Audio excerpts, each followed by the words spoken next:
नमस्कार। भारत में एक ही चर्चा चल रही है, एक ही बहस चल रही है और वो है कि लॉकडाउन को 3 मई के बाद खत्म किया जाना चाहिए कि नहीं किया जाना चाहिए। अब इस बहस के जो पहलू है, एक तरफ लोग कह रहे हैं कि देखिए 130 करोड़ लोगों को आप कब तक बंद रखेंगे, इकोनॉमी का क्या होगा, वैक्सीन तो करीब 12 महीने दूर शायद हो सकती है, तो कब तक आप पूरे देश को बंद रखेंगे।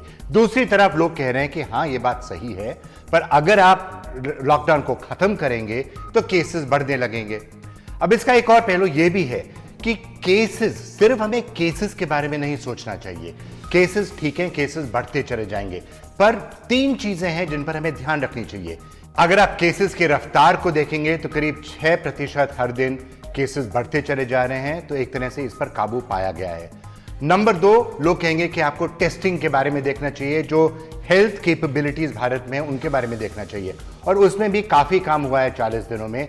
आप कह सकते हैं कि बहुत सारे ऐसे अस्पताल हैं जो कोविड की ट्रीटमेंट कर सकते हैं, बहुत से ऐसे पलंग हैं जहां लोगों का इलाज हो सकता है, आइसोलेशन बेड्स हैं, तो उस पर कुछ हद तक काबू अभी है। और फिर अगर आप मौत को देखेंगे, जो तीसरा पहलू है, तो अगर आप मौत को देखेंगे तो भारत में अभी जो खुशखबरी है, उतने ज्यादा लोग कोविड के कारण नहीं मर रहे हैं। अगर आप देखेंगे, आंकड़ों को देखेंगे, तो 3 राज्य ऐसे हैं, गुजरात, मध्य प्रदेश और महाराष्ट्र, जहां 70% लोगों की मौत हो रही है। जहां अगर आप पूरे भारत को देखेंगे तो 70% मौत सिर्फ इन 3 राज्यों में हो रही है। और अगर आप दिल्ली को भी इसमें जोड़ें या राजस्थान को भी इसमें जोड़ें तो फिर 80% हो जाता है। तो बाकी देश में सिर्फ 200 लोगों की मौत हुई है कोविड के कारण। और इसीलिए एक्सपर्ट्स का कहना है कि अब शायद हमको ऐसा करना चाहिए कि ये जो ऐसे इलाके हैं, राज्य हैं जहां कोविड का खास असर है, वहां आप लॉकडाउन जरूर जारी रखिए, पर बाकी देश में 300-400 डिस्ट्रिक्ट्स में आप कुछ छूट दे दीजिए ताकि कामकाज चल सके। और फिर आप उस पर नजर रखिए, टेस्टिंग करते रहिए, देखिए अगर कहीं केसेस आ रहे हैं, और अगर केसेस आ रहे हैं तो वहां आप कंटेनमेंट करिए या फिर वहां लॉकडाउन करिए, और फिर आप स्थिति की समीक्षा करते जाएं। ये विशेषज्ञों का कहना है, अब सरकार क्या करती है वो तो देखना ही पड़ेगा। पर फिलहाल देखते हैं आज की मुख्य सुर्खियां। पंजाब सरकार ने राज्य में 3 मई को समाप्त हो रहे कर्फ्यू को 2 हफ्ते के लिए और बढ़ा दिया है। बुधवार को मुख्यमंत्री कैप्टन अमरिंदर सिंह ने इस बात की घोषणा की। सोशल मीडिया पर राज्य की जनता से रूबरू होते हुए उन्होंने कर्फ्यू के दौरान कुछ राहत देने की बात भी कही। पंजाब के सीएम ने कहा कि राज्य में सुबह 7 बजे से सुबह 11 बजे यानी 4 घंटे के लिए ढील दी जाएगी। सीएम ने लोगों से अपील करते हुए कहा है कि घर से बाहर निकलते समय वो मास्क जरूर पहनें और सोशल डिस्टेंसिंग का पालन करें। ਅਸੀਂ ਅੱਜ ਫੈਸਲਾ ਕੀਤਾ ਹੈ ਕਿ ਅਸੀਂ ਡੇਲੀ 7 ਵਜੇ ਤੋਂ ਲੈ ਕੇ 11 ਵਜੇ ਸਵੇਰੇ ਅਸੀਂ ਇਹ ਲੋਕਡਾਊਨ ਲਿਫਟ ਹੋਊਗਾ। ਤੁਸੀਂ ਬਾਹਰ ਆ ਸਕਦੇ ਹੋ ਆਪਣੇ ਘਰਾਂ 'ਚੋਂ, ਦੁਕਾਨਾਂ ਖੁੱਲ੍ਹੀਆਂ ਹੋਣਗੀਆਂ। ਜਿਹੜਾ ਲੋਕਡਾਊਨ ਔਰ ਕਰਫਿਊ ਹਾਲੇ ਅਸੀਂ 2 ਹਫ਼ਤੇ ਤੱਕ ਕਮ ਸੇ कम ਇਸ ਨੂੰ ਅੱਗੇ ਰੱਖਾਂਗੇ, ਫਿਰ ਆਪਾਂ ਨੂੰ ਹਾਲਾਤ ਦੇਖਣੇ ਪੈਣਗੇ। बुधवार शाम 5:30 बजे तक देश भर में कोरोना संक्रमितों की संख्या बढ़कर 31,787 पर पहुंच गई। बीते एक दिन में 1813 लोग संक्रमित हुए हैं। 7,797 लोग अब तक इस बीमारी से ठीक हो चुके हैं, तो वहीं मौत का आंकड़ा 1,000 के पार चला गया है। बीते एक दिन में रिकॉर्ड 71 मौतें दर्ज की गई हैं। दुनिया की बात करें तो दुनिया भर में 31,54,085 लोग अब तक कोरोना से संक्रमित हो चुके हैं, तो वहीं मौत का आंकड़ा बढ़कर 2,19,000 के पास पहुंच गया है, जबकि 9,65,000 से ज्यादा लोग अब तक दुनिया भर में कोरोना से ठीक भी हुए हैं। दिल्ली में कोरोना संक्रमण के बढ़ते मामलों के बीच अब सीआरपीएफ की 31वीं बटालियन कोरोना वायरस का गढ़ बन चुकी है। यहां अब तक 40 से ज्यादा लोग कोरोना पॉजिटिव पाए गए हैं। पिछले 4 दिनों में इस बटालियन में कोरोना संक्रमितों की संख्या में तेजी से इजाफा हुआ। सीआरपीएफ अधिकारियों का कहना है कि मयूर विहार कैंप में नर्सिंग असिस्टेंट के कोरोना संक्रमित होने के बाद मामले तेजी से बढ़ गए। मंगलवार को 12 और जवानों में कोरोना की पुष्टि हुई है, जिसके बाद इस बटालियन में कुल संक्रमितों की संख्या 47 पहुंच गई है। इनमें से एक की मौत हो चुकी है। मंगलवार को सफदरजंग अस्पताल में इलाज के दौरान असम के रहने वाले 55 साल के इस जवान ने दम तोड़ दिया। सीआरपीएफ के डीजी ने कहा कि जवानों को अब अधिक सतर्कता बरतने की जरूरत है। हर एक जवान खुद को सैनिटाइज करने के बाद ही एक दूसरे से संपर्क में आए।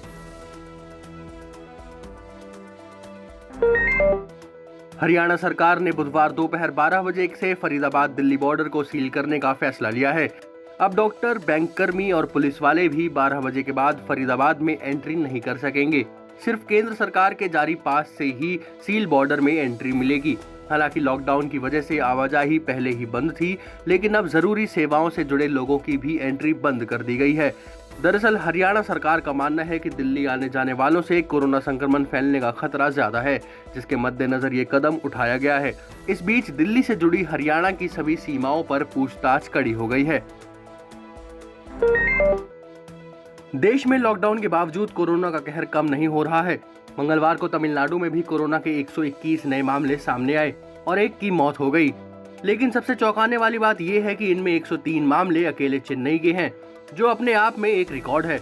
एक महीने में ऐसा पहली बार हुआ है कि यहाँ एक दिन में 100 से ज्यादा मामले सामने आए हैं।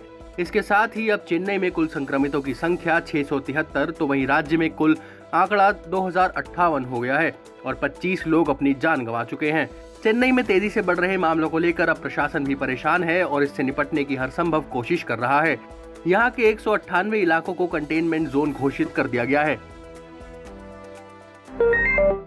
हाई कोर्ट से फटकार लगने के बाद केरल सरकार ने तय किया है कि वो सरकारी कर्मचारियों के वेतन काटने वाले फैसले पर अब अध्यादेश लाएगी। केरल हाईकोर्ट ने सरकार के वेतन काटने वाले फैसले पर रोक लगा दी थी। बता दें कि केरल सरकार ने अप्रैल से अगस्त के बीच 5 महीनों तक 6 दिन की सैलरी काटने का फैसला लिया था। केरल सरकार कर्मचारियों की सैलरी से पैसे काटकर कोरोना से जुड़े कामों में लगाना चाह रही है।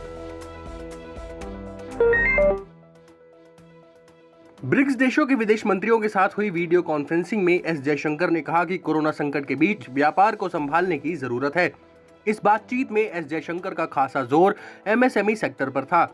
जयशंकर ने यह भी कहा कि देशों को इस बात की ओर ध्यान देने की भी जरूरत है कोरोना संकट के कारण ज्यादा लोगों को रोजगार खोना न पड़े। ऐसे में ब्रिक्स देशों का साथ आना अच्छे दिशा की ओर जाने के संकेत है। ब्रिक्स समूह ब्राजील, रूस, इंडिया, चीन और साउथ अफ्रीका का समूह है, जिसका उद्देश्य ग्लोबल इकोनॉमी में अपनी अहम भूमिका निभाना है। पूरे देश का ध्यान कोरोना मरीजों पर लगा हुआ है, लेकिन इस बीच दूसरे रोगों के गंभीर मरीजों की समस्या बढ़ गई है। देश के कई निजी अस्पताल कोरोना के खौफ के कारण कई मरीजों को भर्ती करने से इनकार कर रहे हैं। ऐसे में केंद्र सरकार ने बड़ा आदेश जारी किया है।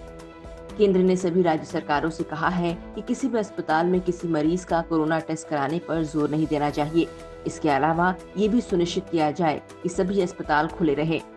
केंद्रीय स्वास्थ्य सचिव प्रीति सूदन ने इस संबंध में राज्य के मुख्य सचिवों को पत्र लिखा है, जिसमें कहा गया है कि कई निजी अस्पताल कोरोना के संक्रमण के डर से या बंद होने के कारण मरीजों को आपात सेवाएं जैसे डायलिसिस, ब्लड ट्रांसफ्यूजन, कीमोथेरेपी जैसी सेवाएं देने में हिचक रहे हैं, जिसे रोका जाना चाहिए।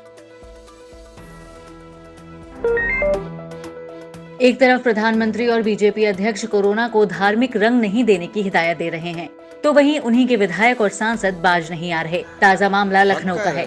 यहाँ पर भारतीय जनता पार्टी के विधायक बृजभूषण शरण राजपूत ने अपने घर के बाहर एक सब्जी वाले के साथ ये कहकर बदसलूकी की कि वो मुस्लिम है, लेकिन उसने अपना नाम राजकुमार बताया। सब्जी वाले ने कहा कि लोग उसे इसी नाम से पुकारते हैं, लेकिन विधायक साहब ने उसे फिर कभी उस मोहल्ले में न आने की धमकी देते हुए भगा दिया। झूठ बोल रहा था, मुसलमान क्या बोल रहे बे? अरे भैया राजकुमार से बोलते रहते हैं। जब नाम पूछा जा रहा है तुम्हारा, क्या नहीं बता रहे हो? देख मत जाना यहाँ मोहल्ले में। साले राजकुमार नाम बता रहा था अपना। आप मुसलमान हो के अपना हिंदू नाम बता रहा, झूठ बोल के ये लोग सब्जी बेच रहे हैं। यूपी के अस्पतालों में बदइंतजामी का एक और वीडियो सामने आया है। ताज़ा वीडियो आगरा का है, जहां एक शख्स बिस्तर पर लेटी अपनी मां को बचाने की कोशिश करता हुआ नजर आ रहा है। वो लगातार डॉक्टरों को आवाज लगा रहा है, लेकिन उसकी मदद के लिए कोई नहीं पहुंचा। मैंने 2 बार कहा जल्दी जल्दी। युवक ने बताया कि उसकी मां ने सोमवार सुबह उसकी आंखों के सामने दम तोड़ दिया। पीड़ित मोहित शर्मा के मुताबिक सरोजनी नायडू मेडिकल कॉलेज के डॉक्टर उसे एक कमरे से दूसरे कमरे में भेजते रहे, लेकिन उनकी मां को किसी ने अटेंड नहीं किया। स्थानीय प्रशासन की तरफ से मामले में जांच के आदेश दे दिए गए हैं। कोरोना से बेहाल अमेरिका में अब तक 60,000 लोगों की मौत हो चुकी है, लेकिन राष्ट्रपति डोनाल्ड ट्रंप अपनी पीठ थपथपाने से बाज नहीं आ रहे। अब उन्होंने अनुमान जताया है कि कोरोना की वजह से अमेरिका में 70,000 तक मौत हो सकती है, जो पहले के अनुमानों से बहुत कम है। ट्रंप ने कहा कि पहले 22 लाख मौतों का अंदेशा था, लेकिन हमने इस पर काबू पाया है। उन्होंने कहा कि मेरे विचार में मैंने सच में बहुत अच्छे फैसले लिए हैं। सीमा बंद करना या चीन से आने वाले लोगों पर प्रतिबंध लगाना बड़ा फैसला था। इसके साथ ही उन्होंने पूछा कि क्या ये वियतनाम युद्ध में मारे गए अमेरिकियों की संख्या के मुकाबले कम नहीं है। कोरोना वायरस को लेकर दुनिया भर में मची तबाही के बीच अर्थव्यवस्था और रोजगार पर भी बड़ा संकट नजर आ रहा है। ऐसे में कई कंपनियों में नौकरी में कटौती की जा रही है। न्यूज एजेंसी AFP के मुताबिक ब्रिटिश एयरवेज 12,000 नौकरियों की छंटनी करने जा रहा है। ऐसे में कई लोग बेरोजगार हो सकते हैं। दरअसल कोरोना वायरस का सबसे ज्यादा असर नौकरी पेशा लोगों पर पड़ा है। कारोबार ठप होने के कारण बड़ी संख्या में लोगों को अपनी नौकरी से हाथ धोना पड़ रहा है।